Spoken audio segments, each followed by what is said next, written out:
तो एपीआई को जानने के बाद अब हम डिस्कस करना शुरू करते हैं कि एक्सप्रेस जेएस क्या है। Express JS is a minimal and flexible web framework for Node.js that simplifies server side development.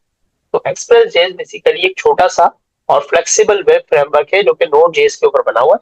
ठीक है, जिस तरह रिएक्ट जेएस जो है वो जावास्क्रिप्ट पे बनी हुई है, तो ये एक्सप्रेस जेएस जो है वो नोड के लिए, ठीक है, नोड के ऊपर ही।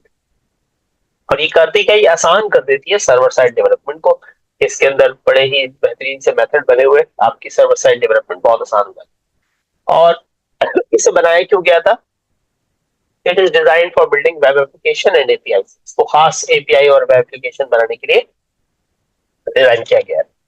It provides a robust set of features for web and API development. इसका जो सबसे बड़ा बेनिफिट है वो ये कि इसके फीचर है जो कि वेब और एपीआई डेवलपमेंट को बड़ा आसान करते हैं। फिर ये मिडिलवेयर सपोर्ट करता है रिक्वेस्ट हैंडलिंग के लिए।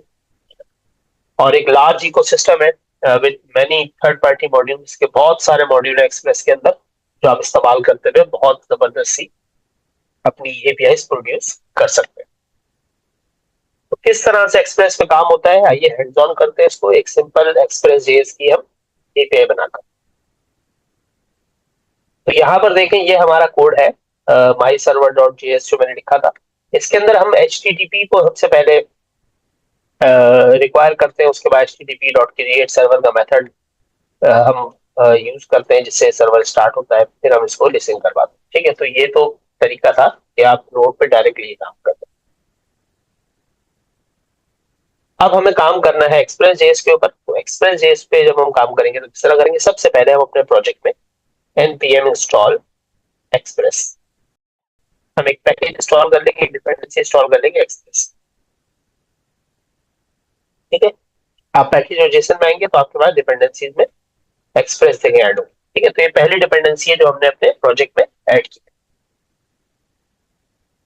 अच्छा, ये करने के बाद अब आप जो माई सर्वर का पहले का तरीका था वो हमारा ये था कि हम पहले एचटीटीपी को रिक्वायर कर रहे थे। अब हम एचटीटीपी को रिक्वायर नहीं करेंगे, बल्कि हम एक्सप्रेस को रिक्वायर करेंगे। एक वेरिएबल बनाया मैंने एक्सप्रेस इक्वल टू, अब मैं रिक्वायर करूंगा कौन सा मॉड्यूल, एक्सप्रेस का, जो अभी अभी मैंने इंस्टॉल किया है। और अब मैं अपनी ऐप बनाऊंगा तो मैं एक और वेरिएबल दूंगा ऐप इक्वल टू एक्सप्रेस का ऑब्जेक्ट। ठीक है, तो जब आप एक्सप्रेस का ऑब्जेक्ट बना लेते हैं तो बेसिकली आपके पास अब ये एक सर्वर ऐप तैयार हो गई, ऐप है हमारी। ठीक है, अब इस ऐप के साथ, मतलब ये हमारी एक वेब ऐप है, हम इसको रन कर सकते हैं, ये ऐप रन हो जाएगी। बट इसके अंदर हमें कुछ जो है वो एंड पॉइंट बताना पड़ेंगे कि ऐप को क्या यूआरएल मिले तो वो क्या परफॉर्म करे। तो मैंने कहा कि ऐप डॉट गेट। ठीक है, अब क्रिएट सर्वर करने की जरूरत नहीं है, क्रिएट सर्वर वाला काम हमारे इस एक्सप्रेस के ऑब्जेक्ट नहीं करते। अब डायरेक्ट लिखते हैं ऐप डॉट गेट। और ये जो गेट है इसके बेसिकली दो आर्ग्यूमेंट है। पहला आर्ग्यूमेंट है कि यूआरएल क्या होगा, फिर दूसरा आर्ग्यूमेंट है उस पर करना क्या। तो मैंने कहा जब रूट यूआरएल हो, मतलब कोई लोकल होस्ट लिखा हो सिर्फ और उसके आगे कुछ भी ना लिखा हो, तो फिर एक हम फंक्शन बनाएंगे। ठीक है, ये काम करना है, जब कोई रूट पर आए तो ये वाला काम होगा। अब इसके अंदर हम दो वेरिएबल ले लेते हैं, रिक्वेस्ट और रिस्पॉन्स। अब हमने कहा कि जब कोई रूट पर आए, मतलब वो सिर्फ लिखे लोकल होस्ट और पोर्ट नंबर जो भी हम बताएंगे उस पोर्ट नंबर पे आ जाए, तो बस उसको फिर दिखाना ये है रिस्पॉन्स के अंदर, ये for example welcome to my server. ठीक है, बस ये हमारा एक छोटा सा इस वक्त एक एंड पॉइंट है जो कि लोकल होस्ट 3000 पे चलेगा। हम पोर्ट बता देते हैं 3000, मैं एक वेरिएबल बना लेता हूँ कांस्टेंट पोर्ट इक्वल टू 3000। अब मैं इस ऐप को रन करूँ। ठीक है, कि भाई ऐप डॉट लिसन कहाँ पे स्टार्ट होगी ऐप, हमने कहा जी पोर्ट पे स्टार्ट होगी। ये आ गई हमारी पोर्ट जो कि 3000 है, तो लोकल होस्ट 3000 के ऊपर ये एप्लीकेशन चल जाएगी। फिर इसके बाद अगर हम कोई मैसेज पास करना चाहते हैं तो हम वो यहाँ कर सकते हैं। ठीक है ना, ये हमारी मर्जी है कि हम यहाँ पर कुछ लिखना चाहें तो लिख दें।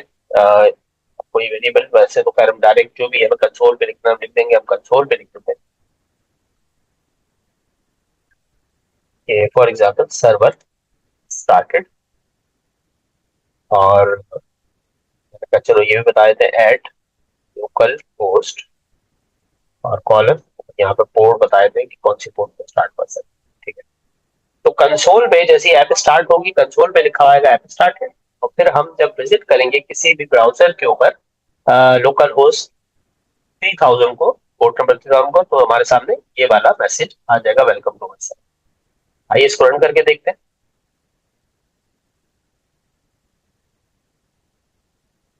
मैंने लिखा नोड माई सर्वर डॉट जेएस, को रन किया तो देखिए मैसेज आ गया, server started at local host 3000, मतलब हमारे जो सर्वर है वो चल गया। अब हम किसी भी ब्राउजर की विंडो पे जाके लिखेंगे लोकल होस्ट 3000, एंटर करेंगे तो देखिए वेलकम टू माई सर्वर, ये हमारा ये रूट वाली रिक्वेस्ट इस वक्त चल रही है, रिक्वेस्ट होगा। ठीक, अच्छा, अब मैं इसको रोकता हूँ, सर्वर को कंट्रोल सी दबा दिया मैंने, सर्वर मेरा स्टॉप हो गया। अगर मैं जाके रिफ्रेश करूंगा तो सर्वर बंद हो गया, कोई रिस्पॉन्स नहीं आ रहा है। अब हम कुछ और मजीद जो है वो एंड पॉइंट्स बना लेंगे ऐप के साथ, ऐप डॉट गेट। अभी गेट है, इसी तरह पोस्ट की रिक्वेस्ट भी हो सकती है, इसी तरह जो है वो और रिक्वेस्ट भी हो सकती है। मैंने कभी कोई अगर आकर स्लैश लिखे, वेलकम लिखते अगर, तो फिर उसको हमने क्या दिखा, तो हमने कभी रिक्वेस्ट रिस्पॉन्स, और हमने उसको दिखाना है रिस्पॉन्स डॉट सेंड के अंदर, फॉर एग्जाम्पल वेलकम। अच्छा, अब इसके अंदर ये होता है कि अगर कोई क्वेरी स्ट्रिंग मैनेज करनी है, वैसे तो जो आप लिखोगे वही आ जाएगा, तो अगर हम चाहें तो हम यहाँ पे क्वेरी स्ट्रिंग्स का भी इस्तेमाल कर सकते हैं। क्वेरी स्ट्रिंग क्या होती है कि यूआरएल के अंदर जो एक्स्ट्रा बात होती है आगे, कि कोई वेरिएबल दे दिया जाए, फॉर एग्जाम्पल यहाँ पर कोई लिखेगा स्लैश वेलकम क्वेश्चन मार्क लिखे नेम इक्वल टू अफनान, तो अब वेलकम अफनान लिखा हुआ है, अगर ऊपर नाम अफनान दिया, तो ये कैसे करें? तो इसके लिए हम एक वेरिएबल ले लेते हैं कांस्टेंट, हमने कहा जी नेम इक्वल टू, अब हम रिक्वेस्ट डॉट, हम इसकी क्यूरी में से चीजों को पढ़ेंगे, रिक्वेस्ट डॉट क्यूरी डॉट, अब जो भी इसका नाम होगा हम उसको पढ़ेंगे। देखें request dot Curie dot name, ठीक है, जो भी नाम है उसको हमने पढ़ लिया जो दिया जाएगा। अगर वो नहीं दिया हुआ हो तो यहाँ पर और लगा दें, और करके बता दें कि भाई फॉर एग्जाम्पल डिफॉल्ट लिखा हुआ जाता है। अगर कोई नाम नहीं देगा तो बाय डिफॉल्ट आ जाएगा, अदरवाइज फिर जो नाम होगा वो नाम आ जाएगा।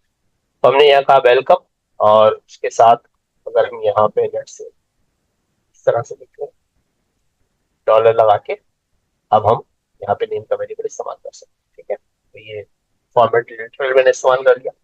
अब अगर कोई लेट से डायरेक्ट आएगा हमारे यूआरएल 3000 के ऊपर, तो वेलकम टू माई सर्वर आ जाएगा। अगर कोई वेलकम के यूआरएल पे जाएगा तो फिर उसको दिखाया जाएगा वेलकम डिफॉल्ट, अगर वो नाम भी दे देगा तो नाम भी आ जाएगा। ठीक है, आइए चला कर देखते हैं सर्वर को। तो दोबारा सर्वर रन किया, सर्वर ऑन हो गया। इसको हम पहले डायरेक्ट चलाते हैं 3000, तो देखें वेलकम टू माई सर्वर। अब हमने एक गेट रिक्वेस्ट और रखी है वेलकम के अंदर, तो देखें वेलकम डिफॉल्ट आ रहा है क्योंकि हमने नेम नहीं दिया हुआ। अगर मैं यहाँ क्यूरी स्ट्रिंग में नेम का एक वेरिएबल बना के और कोई भी इसको नाम दे दूं, फॉर एग्जाम्पल ताहिर,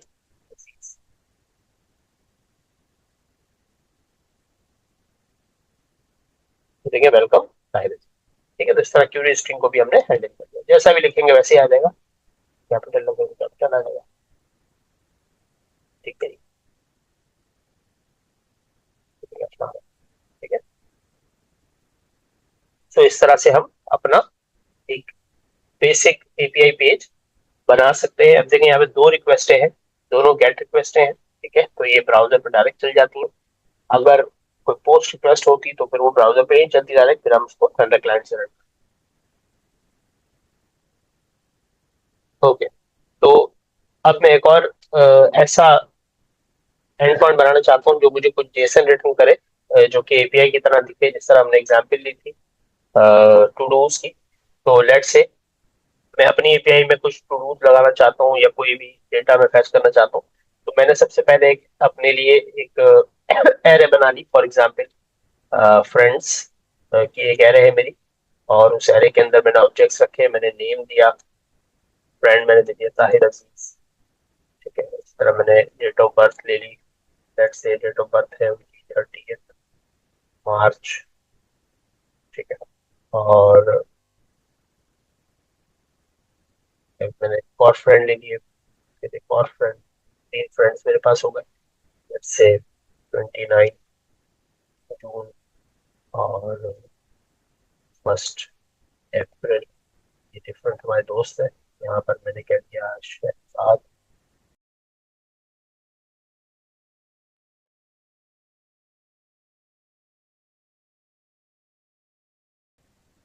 ठीक है। तो मेरे पास फ्रेंड्स की एक लिस्ट बन गई पूरी, एक एरे है उसके अंदर बहुत सारे ऑब्जेक्ट्स।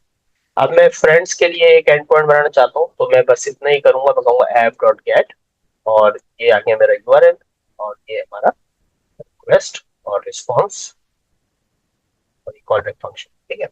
तो आपने बस इसको ध्यान में रखना है कि फंक्शन किस तरह से लिखना है, बाकी बड़ा सिंपल है। मैंने कहा फॉर एग्जाम्पल अगर कोई यूआरएल में जाके लिखे फ्रेंड्स, तो उसको क्या दिखाना, मैंने कहा रिस्पॉन्स को, रिस्पॉन्स के अंदर ये फ्रेंड्स को सेट कर देना। तो देखिए क्योंकि वो ऑलरेडी एक जेसन एरे है, तो वो डायरेक्टली मुझे एक जेसन एरे रिटर्न कर देगा इस यूआरएल। आइए एप्लीकेशन को रन करते हैं। एप्लीकेशन रन हो गई, तो देखिए वेलकम टू माई सर्वर आ रहा है। मैंने स्लैश करके फ्रेंड्स वाला यूआरएल कॉल किया, देखिए फ्रेंड्स वाला यूआरएल कॉल किया तो मुझे आउटपुट जेसन में मिला। ओके, जो मैंने रिटर्न किया डेटा वो जेसन टाइप की है, तो इसने डायरेक्टली इसको जेसन में कन्वर्ट करके मुझे यहाँ पे दिखा दिया, ठीक है।